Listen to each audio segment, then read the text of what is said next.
Sex is an important part in human's life, and everyone wants to be satisfied when having sex. And today we're going to investigate what is an ideal sex for people, especially in Asia. 2010 Ideal Sex in Asia survey aimed at finding out what is an ideal sex for Asian people and how to achieve it. There were 3,282 respondents, 1,658 men and 1,624 women from 10 countries in Asia participated in this study. The survey found that 79% of men and 80% of women in Asia agree that erection hardness, or the ability to maintain an erection, is the most important element of an ideal sex. Orgasm intensity and frequency of sexual intercourse come at the second and the third place respectively. In summary, it's about the quality of sex, not the quantity. However, the survey also shows that more than half of men in Asia Pacific admit they have an erection hardness below standard, which means they are likely to suffer from erectile dysfunction. Erectile dysfunction is the inability to attain and/or maintain a penile erection sufficient for mutually satisfying sexual performance, with symptoms occurring regularly or continually. We recognize that there are quite a significant number of men and their partners actually recognize that the men suffers from EHS 3 and below, i.e. they suffer from erectile dysfunction. EHS stands for Erectile Hardness Score. We would just measure what is normal is number 4, and what is not normal is or suboptimal is 3, 2 and 1. So from that study, we previously recognized that about 40% of men in Asian countries suffers from erectile dysfunction, and out of that, majority of them are quite mild. We call EHS 3. It's that's a way to actually describe a suboptimal erection, so that men's ego are not hurt whenever you describe this as suboptimal. To classify whether a man suffers from erectile dysfunction or not, Erection Hardness Score, or EHS, is used. It divides the level of hardness of men's penis into 4-point score, which are severe, moderate, suboptimal erection, and optimal erection. The doctor makes it easier for men to determine by comparing it with some kind of food ingredients.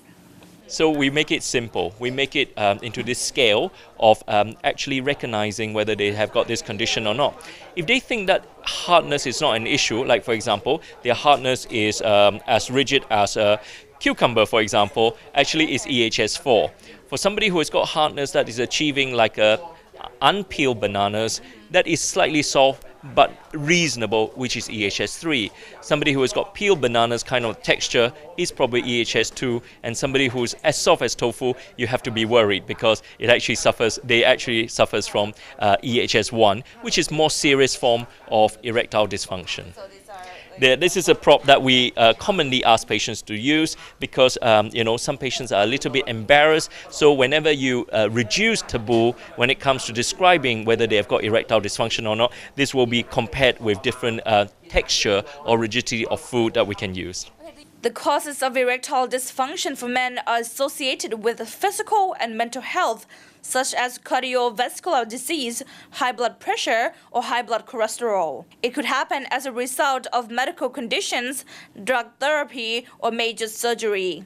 It may be related with depression, loss of self-esteem, and self-confidence problem as well. The real problems are that many men aren't aware they have a problem, and they normally feel uncomfortable taking it to a doctor, mostly because of embarrassment. First, you have to know that erectile dysfunction is not an embarrassment situation. Every man faces that.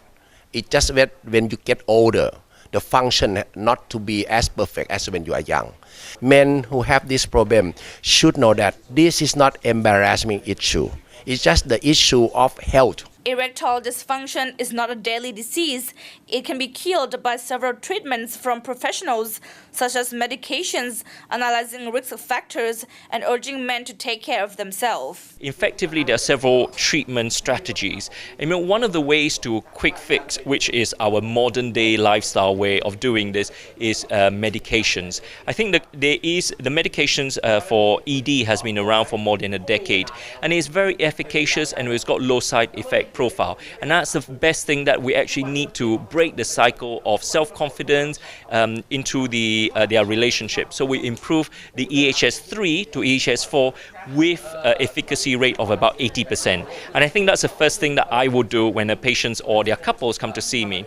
The next things I would like to do actually is to recognize whether there's any risk factors, because a lot of these men suffer from other conditions such as diabetes, cholesterol, smoking, high blood pressure. We know those are predisposing factors to heart conditions like heart attack. So I will seize the opportunity and try to see whether they can have stress tests, whether they can have ECG, in order to identify who are at risk of getting heart conditions. Because I think as a urologist, as a clinicians, we all have the responsibility in order to identify these risk factors. Once we actually dealt with the treatment and also the identify any risk factors, usually it's a long haul from there, because if we only deal with the current snapshot of the problems, there is a potential deteriorations of the problems in the future. So what we try to encourage is a long haul marathon of health awareness. So we would like them to stop smoking if possible, to control on their diet, to exercise regularly, and to involve their partners in this whole experience. And therefore they can for a long term having a good physical health and a good sexual health. The role of the partner is extremely important in this case, because open up communication with partners and recognize that perhaps men may suffer from erectile dysfunction is the key of finding better health and better ideal relationship. Ladies, you can be a crucial part in helping your man improve his sexual health. Remember, it always takes two to tango. Aravitang Misang reporting for ASEAN TV.